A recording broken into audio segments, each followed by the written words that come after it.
Bonjour et bienvenue à mon bilan de voyage pour le voyage de octobre 2022 qui s'agit d'un voyage avec la transition de la célébration de l'Halloween et de Noël à Disney World. Dans cette vidéo, je vais discuter du budget du voyage et également tous les aliments que nous avons mangés au courant de cette semaine de voyage.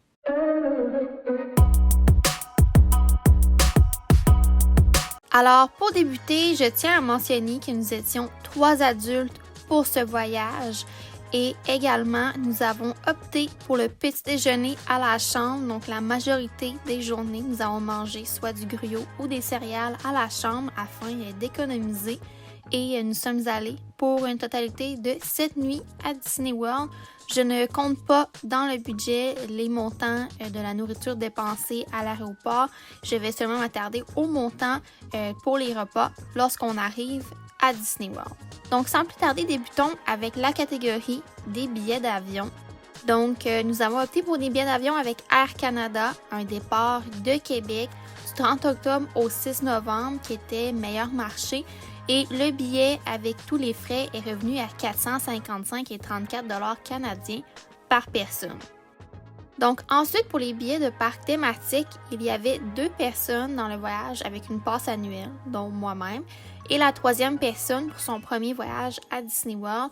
Nous avons choisi pour elle de prendre 5 jours de billets par copper et c'est revenu à 643,95 $ US. Nous aurions pu prendre un parc par jour comme type de billet, mais pour le style de voyage qu'on voulait faire, surtout avec les 2 personnes avec déjà des passes annuelles, nous aimions l'idée de pouvoir changer d'un parc à l'autre pour maximiser davantage notre séjour. Ensuite, pour les hôtels.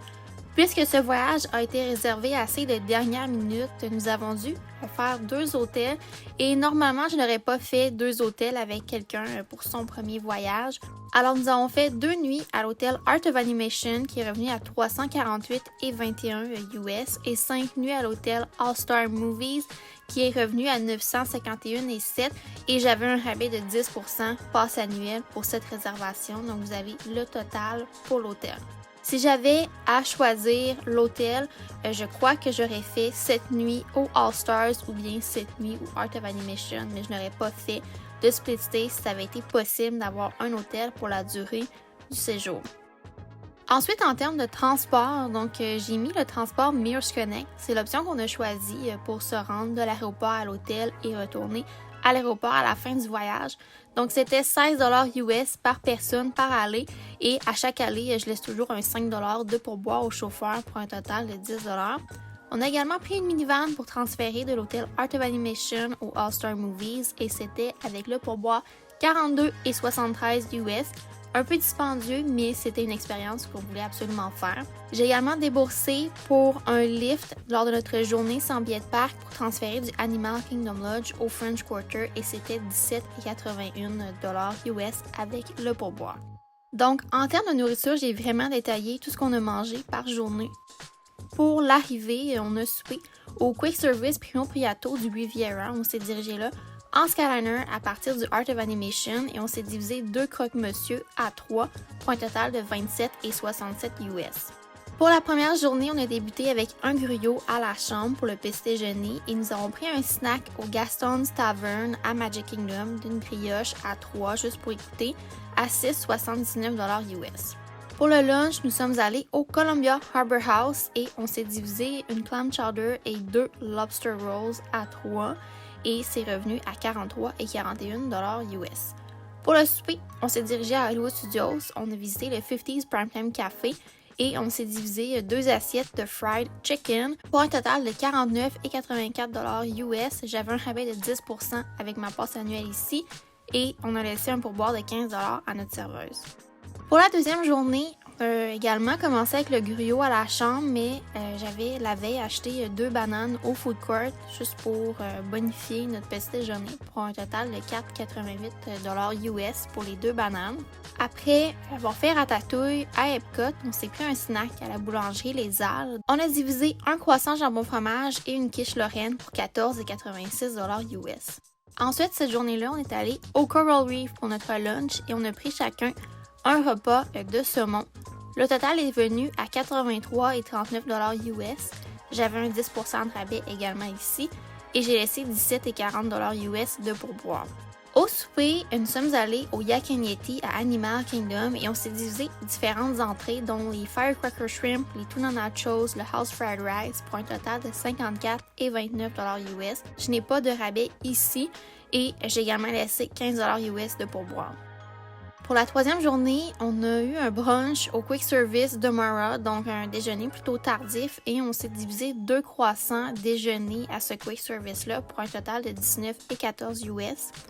Ensuite, au French Quarter, nous avons mangé le trio de beignets pour un total de 7,98 et nous avons eu comme un repas en mi-après-midi au T-Rex de 50 US et j'avais également 10% de rabais.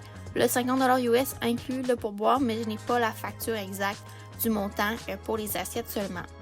Donc, ce que je veux vraiment mentionner ici, c'est qu'au All-Star Movies, il n'y a pas de boîte de céréales au magasin de l'hôtel. Donc, je suis allée à côté à l'hôtel Music et c'est là que j'ai acheté une boîte de céréales et le 2 litres de lait pour 7 $ puisque j'avais un rabais de 20% passe annuel dans cette boutique. Également, cette journée-là, on s'est pris un snack à Magic Kingdom. Donc, on a divisé un Dole Whip à 6 et 10 $ US avec les taxes. Pour le lunch, on s'est dirigé au Geyser Point qui était vraiment une très belle alternative pour se reposer de la folie de Magic Kingdom. Donc, on a partagé 2 burgers de bison et une entrée de croquettes de saumon pour un total de 58 et 58 $ US et j'ai laissé 11 $ de pourboire. Cette soirée-là, on a fait une tournée du Food and Wine pour un total de 79 et 14 $ US. Donc, vous avez les aliments détaillés ici avec les prix. Pour la 5e journée, petit déjeuner au Woody's Lunchbox, on s'est divisé le grilled cheese et le bol déjeuner pour 20 $ US. Et également, on a pris 3 cafés au Joffrey's pour 15 et 41 $ US, mais j'avais un rabais de 20% passe annuel à ce kiosque. Pour le lunch, on est retourné à l'hôtel All-Star Movies et on a mangé au food court. Donc, il y avait 2 sesame chicken et une salade pour un total de 31 et 5. Et le souper, on a mangé au Satuli Canteen. Donc, j'ai pris les cheeseburgers Steam Pods et les 2 autres personnes ont pris chacune un repas pour enfants pour un total de 35 et 1. Pour ce qui est de la dernière journée de parc, alors on a débuté avec des céréales à la chambre. À Epcot, vers 10h30, on a pris un snack au Joffrey's, donc chacun un café et une pâtisserie pour environ 25 $ US et j'ai également 20% de rabais à ce stand. Ensuite, on n'a pas eu de lunch, mais on a pris les Mickey Premium Bar. Seulement 2 personnes sur 3 ont pris une crème glacée vers le début de l'après-midi. Ensuite, repas au Sci-Fi, fin de l'après-midi, début de soirée. Donc, un burger, un sandwich au poulet et une salade de poulet pour un total de 58 et 94 US. J'avais un 10% de rabais passe annuel ici et j'ai laissé 15 $ de pourboire. Donc, en frais de nourriture, on a un total de 784 et 39 $ US pour la semaine. En termes de Genie Plus, on a seulement acheté Genie Plus pour une journée et on l'a pris le 31 octobre. On l'a utilisé avec une journée en parc hopper avec début Magic Kingdom et soirée à Hollywood Studios. Et c'était vraiment une journée quand même relax. On a fait 8 réservations de Lightning Lane, mais on a fait beaucoup d'attractions. Et les frais de Genie Plus étaient 15,98 $ US par personne pour un total de 47 et 94. Pour ce qui est des autres dépenses, donc j'ai mis comme un sommaire des trucs qui n'allaient pas nécessairement avec la nourriture, mais que j'ai les dépenses. Donc on a des autres dépenses de 187 et 17 $. Donc ça inclut une crème solaire qu'on s'est achetée à la boutique de l'hôtel. J'ai également acheté un nouveau bucket de popcorn pass holder à 14 $ US. Et au courant de la semaine, on s'est partagé environ 5 refills de popcorn que j'ai estimé pour 11 et 25 $ US. Souvenir, j'ai mis 100 $. J'ai pas l'exactitude, mais c'est plus ou moins 100 $. Et autre snack, je sais que quelques soirées, on s'est acheté des muffins au quick service de l'hôtel, donc j'ai mis 30 $ US. Et pour boire, j'ai laissé 10 $ à chaque fois qu'on a quitté la chambre d'hôtel. Donc 10 $ lorsqu'on a quitté le Art of Animation et 10 $ lorsqu'on a quitté le All-Star Movies. Donc, le grand total de dépenses pour ce voyage-ci. Alors, je vous ai mis les billets d'avion qui sont en canadien. Pour ce qui est des billets de parc, il y a seulement une personne qui achète des billets de parc et un total hôtel, transport, nourriture, Genie Plus et autres dépenses. J'ai également divisé tout ça pour ce qui est personne 1, 2, 3. Donc, seulement la personne 3 a acheté les billets, mais son total en US sans le billet d'avion, c'était 1472,42. Donc, au courant du voyage, le taux de change était environ à 1,38. Donc, un voyage moins de 3000 $ canadiens pour la personne numéro 3. Mais quand même dispendieux, même si on a fait beaucoup d'économies en termes de restaurants et tout ça, qu'on s'est limité aussi, qu'on a pris Genie Plus seulement une fois. Donc, ça vous donne une petite idée d'un budget à Disney et tous les trucs que j'ai dépensés au courant de ma semaine qui s'accumulent. Somme toute, ce fut un voyage fort agréable et j'ai vraiment aimé mon expérience d'essayer la semaine de transition entre l'Halloween et Noël à Disney World. Alors, c'est tout pour cette vidéo d'aujourd'hui. Alors, j'espère que vous avez aimé et je vous invite à laisser une mention j'aime et également à commenter si vous planifiez prochainement un voyage à Disney World. Je vous invite également à vous abonner parce que cela m'aide grandement et on se dit pour une prochaine fois. Bye!